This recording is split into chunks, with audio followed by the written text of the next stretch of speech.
नए कृषि कानूनों के विरोध में सड़क पर उतरे किसानों को दिल्ली जाने की इजाजत मिल गई है। दिल्ली पुलिस ने किसानों को दिल्ली जाने की इजाजत दी है। किसानों को बुराड़ी में निरंकारी मैदान में प्रदर्शन की इजाजत मिली है, लेकिन इससे पहले सिंघू बॉर्डर पर पुलिस और किसानों के बीच जमकर झड़प हुई। पंजाब, हरियाणा के अलावा यूपी में भी किसान आंदोलन शुरू हो गया है। मुजफ्फरनगर में भी भारी पुलिस बल तैनात किया गया है।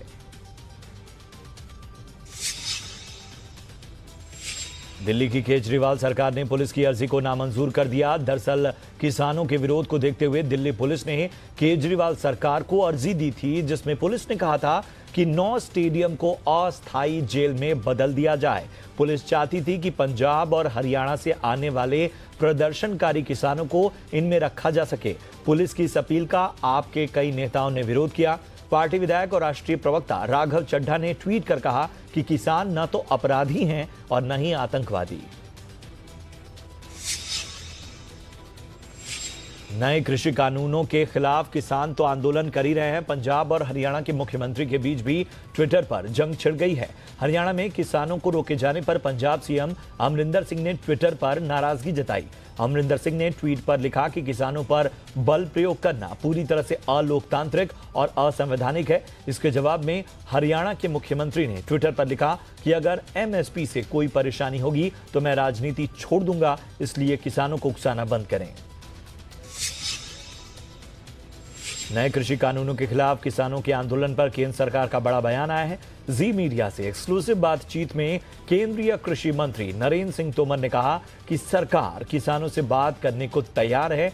उन्होंने किसान संगठनों से कहा कि वो धैर्य रखें और बातचीत के लिए आगे आएं। कृषि मंत्री ने कहा कि सरकार ने पहले भी तमाम किसान संगठनों से बातचीत की है। उन्होंने कहा कि इस मुद्दे पर बातचीत के लिए 3 दिसंबर को सभी किसान संगठनों को बुलाया गया है। सरकार खुले दिल से हर मुद्दे पर बात करेगी।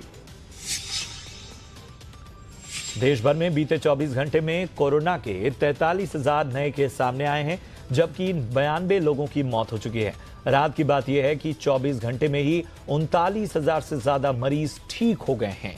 देश में कोरोना से रिकवरी रेट करीब 94% पहुंच चुकी है। फिलहाल देश में अब तक 93 लाख लोग इस वायरस से संक्रमित हो चुके हैं।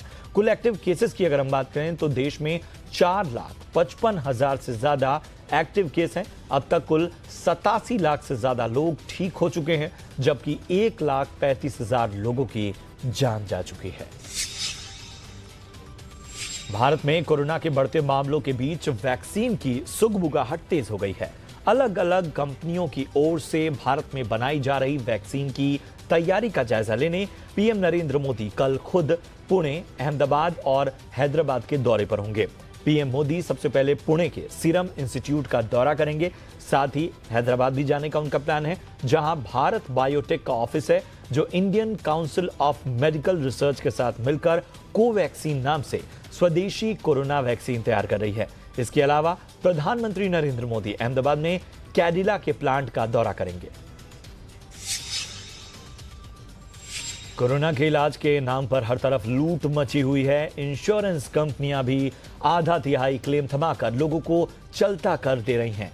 आंकड़े बताते हैं कि कोविड ट्रीटमेंट के लिए हॉस्पिटल में भर्ती होने पर मरीजों के इंश्योरेंस के दावे का महज 62% क्लेम के रूप में भुगतान हो रहा है। कोरोना मरीज का औसत दावा 1.5 लाख रुपए का है, लेकिन क्लेम के तौर पर उसे सिर्फ 93,000 का भुगतान किया जा रहा है।